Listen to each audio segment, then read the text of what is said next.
ಉದ್ಘಾಟನೆಯಾಗಿ 1 ವರ್ಷವಾದರೂ BRIMS ಆಸ್ಪತ್ರೆಯಲ್ಲಿ cath lab ಆರಂಭ ಆಗಿಲ್ಲ.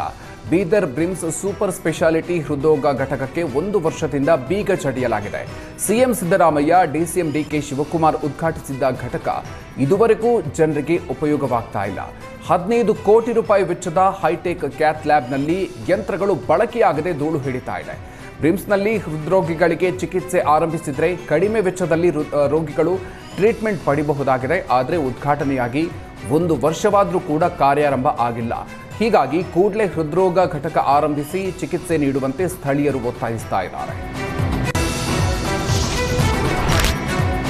ಮಂಡ್ಯದ ಶ್ರೀರಂಗಪಟ್ಟಣ ತಾಲೂಕಿನಲ್ಲಿರುವ ಬಲಮುರಿ ಮತ್ತು ಎಡಮುರಿ ಪ್ರವಾಸಿ ತಾಣಗಳಲ್ಲಿ ಪ್ರವಾಸಿಗರ ಪ್ರವೇಶವನ್ನು ಸಂಪೂರ್ಣವಾಗಿ ನಿಷೇಧಿಸಿ ಮಂಡ್ಯ ಜಿಲ್ಲಾಡಳಿತ ಆದೇಶ ಹೊರಡಿಸಿದೆ. ಈ ಪ್ರದೇಶಗಳು ಮೃತ್ಯು ಕೂಪವಾಗಿ ಮಾರ್ಪಟ್ಟಿದ್ದು, ನೀರಿನಲ್ಲಿ ಈಜಾಡೋದಕ್ಕೆ ಹೋಗಿ ಹಲವರು ಜೀವ ಕಳ್ಕೊಳ್ತಾ ಇದ್ದಾರೆ. ಕಳೆದ 2 ತಿಂಗಳ ಅವಧಿಯಲ್ಲಿ 4 ಪ್ರವಾಸಿಗರು ಮೃತಪಟ್ಟಿದ್ದಾರೆ. ಕಳೆದ 7-8 ವರ್ಷಗಳಲ್ಲಿ 80ಕ್ಕೂ ಹೆಚ್ಚು ಜನ ಇಲ್ಲಿ ಜೀವ ಕಳ್ಕೊಂಡಿದ್ದಾರೆ. ಈಗ ಬೇಸಿಗೆ ರಜೆ ಇರೋ ಕಾರಣ ಮಕ್ಕಳು ಸೇರಿದಂತೆ ಸಾವಿರಾರು ಸಂಖ್ಯೆಯಲ್ಲಿ ಪ್ರವಾಸಿಗರು ಭೇಟಿ ನೀಡುತ್ತಾ ಇರೋ ಹಿನ್ನೆಲೆ ಮುಂಜಾಗ್ರತಾ ಕ್ರಮವಾಗಿ ಮಂಡ್ಯ ಜಿಲ್ಲಾಡಳಿತವು ಮುಂದಿನ ಆದೇಶದವರೆಗೆ ಬಲಮುರಿ ಮತ್ತು ಎಡಮುರಿಗೆ ಪ್ರವಾಸಿಗರ ಪ್ರವೇಶವನ್ನು ನಿರ್ಬಂಧಿಸಿದೆ. ಸ್ಥಳದಲ್ಲಿ ಪೊಲೀಸ್ ಬಂದೋಬಸ್ತ್ ಏರ್ಪಡಿಸಿ ಯಾರೂ ಪ್ರವೇಶಿಸದಂತೆ ಕಟ್ಟುನಿಟ್ಟಿನ ಕ್ರಮವನ್ನು ಕೈಗೊಳ್ಳಲಾಗಿದೆ.